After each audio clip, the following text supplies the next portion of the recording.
Hello friend, તમારું સ્વાગત છે મારા કિચનમાં। આજે આપણે બનાવીશું લસણ ડુંગળી વગરનું પંજાબી ગ્રેવી બેઝ। જે આ રીતે આપણે ગ્રેવી બનાવીએ અને 50થી પણ વધારે શાક બનાવી શકાય છે। તો આજે આપણે કેવી રીતે પંજાબી ગ્રેવીનો બેઝ બનાવવો છે, રેસ્ટોરન્ટ હોટલમાં બનાવતા હોય તેવો જ આપણે ઘરે બનાવીને તૈયાર કરીશું અને લસણ ડુંગળી વગર કરીશું, તો જૈન લોકો પણ ખાઈ શકે છે એવો આજે આપણે પંજાબી શાકનો ગ્રેવી બેઝ બનાવીને તૈયાર કરવાનો છે। તો એકદમ રીચ ગ્રેવી, અને જે લગ્ન પ્રસંગમાં આપણે જતા હોઈએ ત્યારે ઇન્સ્ટન્ટ ફટાફટ આપણે અલગ અલગ પ્રકારના શાક બનાવીને આપતા હોય છે પંજાબી। તો જે રીતે બેઝ બનાવવામાં આવે છે એ જ રીતે આજે આપણે ગ્રેવી બનાવીને તૈયાર કરીશું। જો તમને મારી રેસિપીઓ પસંદ હોય, હજુ સુધી મારી ચેનલને સબસ્ક્રાઇબ ન કરી હોય તો જલ્દીથી કરી દેજો અને બાજુમાં રહેલી બેલની ઘંટડી ઉપર દબાવજો, જેથી મારા દરેક નવા વિડીયોનું નોટિફિકેશન સૌથી પહેલાં તમને મળતું રહે। તો ચાલો પંજાબી શાકની ગ્રેવી બનાવવાની તૈયારી કરીએ। તો પહેલાં મેં અહીંયા એક પેન રાખી દીધી છે અને પેનની અંદર 2 મોટી ચમચી જેટલું તેલ નાખ્યું છે। તમે તેલની જગ્યાએ બટર કે ઘીનો પણ ઉપયોગ કરી શકો છો। તો અહીંયા તેલ આપણું થોડું ગરમ થાય એટલે આપણે મસાલા નાખીશું આખા। તો એના માટે હું તમને બધા જ મસાલાના નામ પણ આપી દઉં છું કે પહેલાં આપણે છે ને લવિંગ નાખીશું। 4 થી 5 જેટલા મેં લવિંગ લીધા છે। 4 થી 5 તમાલપત્ર લીધા છે, 4 જેટલા મોટા એ નાખી દઈશું અને એક મોટો એવો તજનો ટુકડો નાખીશું। અને પછી આપણે નાખીશું લીલી એલચી 4 જેટલા નંગ અને 2 મોટી એલચી, કાળી એલચી જે મળે છે એ નાખીશું, 2 મોટી એલચી। આ બધા આખા મસાલા નાખવાથી જે રીતે આપણે હોટેલમાં રેસ્ટોરન્ટમાં આપણે જમવા જઈએ તે સ્વાદ આવે છે ને સુગંધ ગ્રેવીની, એવી જ આપણે ઘરે તૈયાર થશે। તો હવે 10 થી 12 જેટલા, 1 મોટી ચમચી એટલા મેં તીખા નાખી દીધા છે। બધા જ મસાલાને પહેલાં આપણે સારી રીતે સાતળવાના છે અને એની અંદર હું અહીંયા અડધી ચમચી જેટલું આખું જીરું નાખું છું। તો મસાલાની સુગંધ છે એકદમ શાકમાં સરસ આવે એટલે તેલમાં આપણે સારી રીતે પહેલાં સાતળી લઈશું। તો આ જે મસાલા નાખ્યા છે એને હું તમને પીસતી વખતે પણ બતાવીશ। હવે જો આ મસાલાવાળા થઈ જાય થોડા એટલે આપણે એની અંદર, તમને જો લસણ પસંદ હોય તો તમારે લસણ થોડું લેવાનું છે। 12 થી 15 જેટલી કળીઓ મોટી હોય તો લસણની લેવાની અને પછી તમારે ડુંગળીની સ્લાઇસ નાખવાની। તો હું અહીંયા 1/4 કિલો જેટલા મારે ટમેટાં છે, તો 750 ગ્રામ જેટલા ટમેટાં મેં સુધારીને લીધા છે અને ઉપરથી મેં 30 ગ્રામ જેટલું આદું નાખ્યું છે। પરંતુ જો તમને ડુંગળી પસંદ હોય તો તમારે પહેલાં ડુંગળી નાખવાની છે અને એ પણ સામે બેલેન્સ કરીને લેવાની। માનો કે 500 ગ્રામ ટમેટાં હોય તો સામે 500 ગ્રામ ડુંગળી લેવાની છે। તો મેં ડુંગળી લસણ વગરનું છે, પરંતુ હું તમને કહીતી જઈશ કે તમારે લસણ ડુંગળી લેવા હોય તો કેવી રીતે લેવાના। તો મેં અહીંયા 750 ગ્રામ જેટલા ટમેટાં લીધા છે અને 30 ગ્રામ જેટલું આદું લીધું છે। હવે અહીંયા 4 મરચાં હતા એ મેં છે ને પલાળી દીધા હતા અને એના બી કાઢી લીધા હતા, એટલે તીખાશ ઓછી થઈ જાય પલાળેલા હોય અને બી કાઢી નાખીએ એટલે હવે 4 મરચાં નાખી દીધા છે। 1 મોટી ચમચી જેટલા મેં કાજુ, 15 થી 20 નંગ જેવા કાજુના ટુકડા મેં નાખ્યા છે, જેનાથી ગ્રેવી છે એકદમ રીચ એવી બનશે। અને ઉપરથી 1 મોટી ચમચી જેટલા મેં મગજતરીના બી નાખ્યા છે। મગજતરીના બી અને કાજુ નાખવાથી આપણી ગ્રેવી છે એકદમ થીક અને લજીઝ બનશે। જે રેસ્ટોરન્ટમાં આપણે જમતા હોઈએ ત્યારે શાકની ગ્રેવી હોય છે એવી ટેસ્ટી પણ સારી લાગશે અને એકદમ થીક રીચ ગ્રેવી બને છે, એટલા માટે કાજુ અને મગજતરીનો આપણે ઉપયોગ કરવાનો છે। અને લસણ અને ડુંગળી તમને પસંદ હોય તો તમારે નાખી દેવાના છે। હવે બધા જ શાકભાજીને પહેલાં આપણે ગેસની ફ્લેમ અત્યારે મેં મીડિયમ રાખી છે અને સારી રીતે મિક્સ કરી લઈશું। એકદમ સરસ રીતે આપણે મિક્સ થઈ જાય ત્યાર પછી આપણે એની અંદર લીલા ધાણાના ડંઠલ, જે ડીટનો ભાગ હોય છે પરંતુ કૂણા હોય એવા નાખવાના, જેનો સ્વાદ છે એ પણ સારો લાગે છે ગ્રેવીમાં। તો સરસ રીતે પહેલાં ધોઈ લેવાના અને જે કૂણો ભાગ અને જાડો ઉપરનો ભાગ હોય ને એ નાખી દેવાનો અને એને પણ આપણે શાકની અંદર મિક્સ કરી દઈશું, જેથી કરીને ગ્રેવી સાથે જ એકદમ સરસ કૂક થઈ જશે। તો આપણે બજારમાં જમતા હોઈએ ત્યારે આપણને એમ થાય કે આ લોકો કંઈક અલગ જ બનાવે છે, પરંતુ આ રીતે જ ગ્રેવી એની બનતી હોય છે અને આ ગ્રેવી તમે બનાવીને 1 અઠવાડિયા જેટલું સ્ટોર પણ કરી શકાય, ફ્રીજમાં રાખી દો એરટાઇટ કન્ટેનરમાં, તો ગ્રેવી બગડતી નથી। હવે શાકભાજી બધા એકદમ સરસ રીતે આપણે મિક્સ કરી દઈશું અને કવર કરી દેવાના છે। કવર કરી અને આપણે એને 7 થી 8 મિનિટ સુધી મીડિયમ ફ્લેમ ઉપર કૂક કરવાના છે, જેથી કરીને ટમેટાં છે એકદમ સ્મૂથ થઈ જશે। 7 થી 8 મિનિટની અંદર ટમેટાએ પાણી છોડી દીધું છે અને એકદમ સ્મૂથ થઈ ગયા છે, તમે જોઈ શકો છો। હું તમને બતાવી દઉં કે ટમેટાં આપણા છે ટુકડામાં હતા એટલે એકદમ સ્મૂથ થઈ ગયા। અને ટમેટાં બહુ મોટા નહીં રાખવાના, પાતળી પાતળી સ્લાઇસમાં તમે સમારો કે નાના ટુકડામાં સમારો, જેથી કરીને ફટાફટ કૂક થઈ જશે। હવે ગેસની ફ્લેમ આપણે બંધ કરી દઈશું અને થોડું ઠંડુ થવા દેવાનું મિશ્રણને। ત્યાર પછી આપણે ઠંડુ થઈ જાય એટલે મિક્સર જાર લઈ અને એની અંદર પીસી લઈશું। હવે આ સમયે જો તમને આખા મસાલા પસંદ ન હોય તો તમારે મસાલા છે એ કાઢી લેવાના અને પછી પીસવાનું. પરંતુ મસાલાની સુગંધ અને સ્વાદ તમને પસંદ હોય તો તમારે મસાલા આખા જ પીસી લેવાના છે ભેગા જ. તો હું અહીંયા મસાલાને પીસી જ લઉં છું, સાથે જ કાઢતી નથી, જેથી કરીને એનો સ્વાદ અને સુગંધ બંને શાકમાં ખૂબ જ સરસ લાગે છે એટલા માટે. પરંતુ ન પસંદ હોય તો એનો સ્મેલ તો ઇન્હેન્સ થઈ જ ગઈ હોય છે, તો તમે કાઢી પણ શકો છો. તો એકદમ સ્મૂથ એવી ફાઇન ગ્રેવી આપણે બનાવવાની છે. તમે જોઈ શકો છો, હું તમને બતાવી દઉં. તો એકદમ મસ્ત, એકદમ ફાઇન બનાવવાની છે. જો આ રીતે ગ્રેવી બનાવીને આપણે તૈયાર કરવાની છે.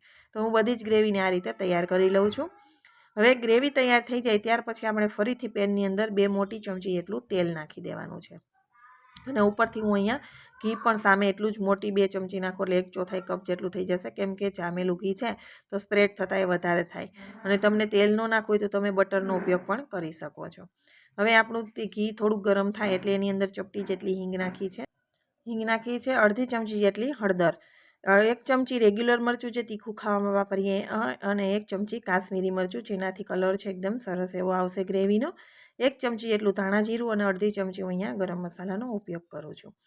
અને આપણે 2 મોટી ચમચી એટલી કસૂરી મેથી જેને હાથ વડે મસળીને નાખી દઈશું. તો આ રીતે ક્રશ કરીને નાખવાથી ગ્રેવીનો સ્વાદ છે ખૂબ જ સરસ આવશે, પંજાબી ગ્રેવી જેવો જ. અને સુગંધ પણ ખૂબ સરસ આવે છે. હવે અત્યારે ગેસની ફ્લેમ મેં એકદમ લો રાખી છે, નહીંતર આપણા મસાલા છે એકદમ બળી જશે ફટાફટ. એટલા માટે ગેસની ફ્લેમ લો રાખી અને મસાલાને સારી રીતે મિક્સ કરી દેવાના તેલમાં.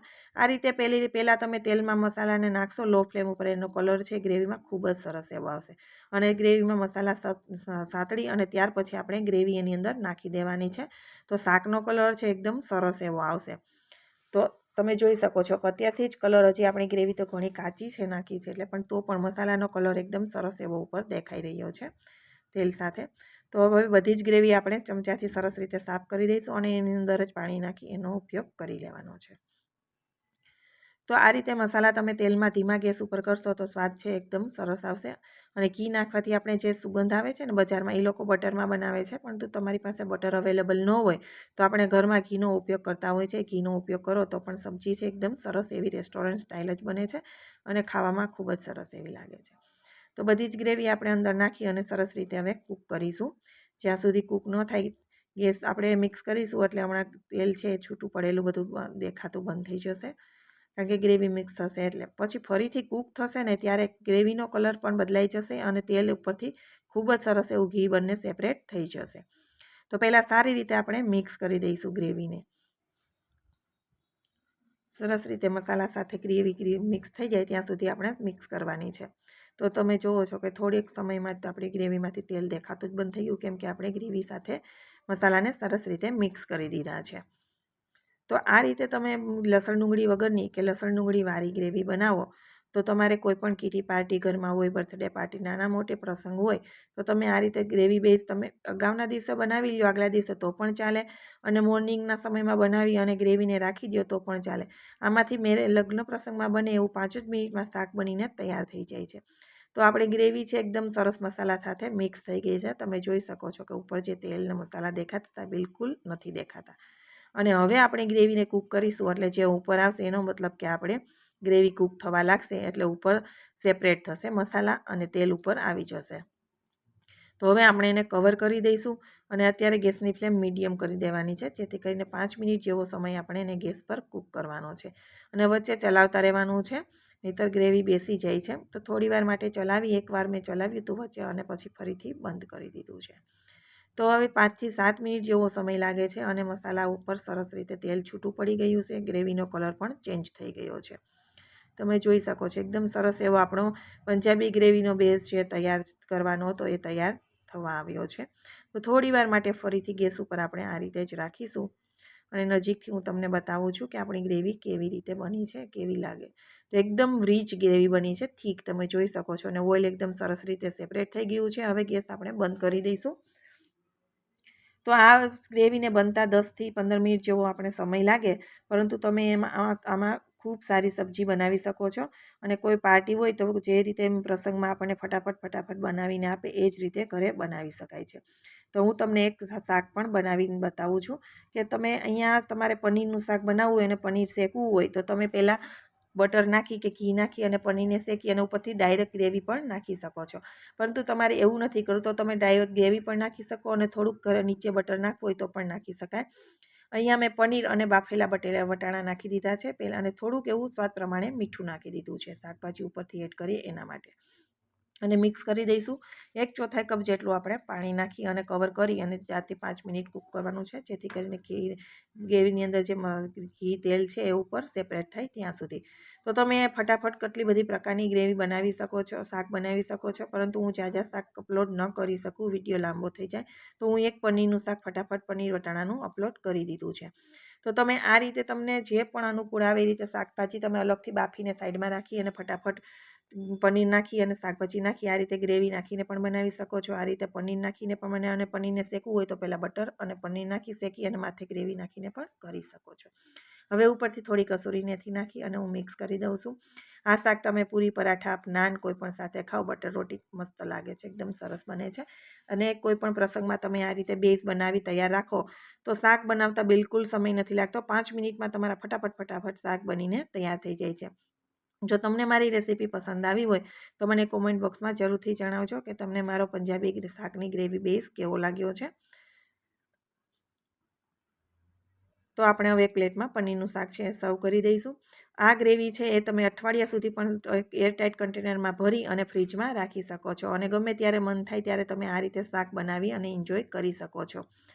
તો જરૂરથી ટ્રાય કરજો અને મને કોમેન્ટ બોક્સમાં પણ જણાવજો કે તમને મારી રેસીપી કેવી લાગી છે. જો તમને મારી રેસીપી પસંદ આવી હોય તો વિડીયોને લાઈક અને શેર કરવાનું બિલકુલ ભૂલતા નહીં. ફરી મળીશું આવા નવા વિડીયો સાથે. Bye bye, take care.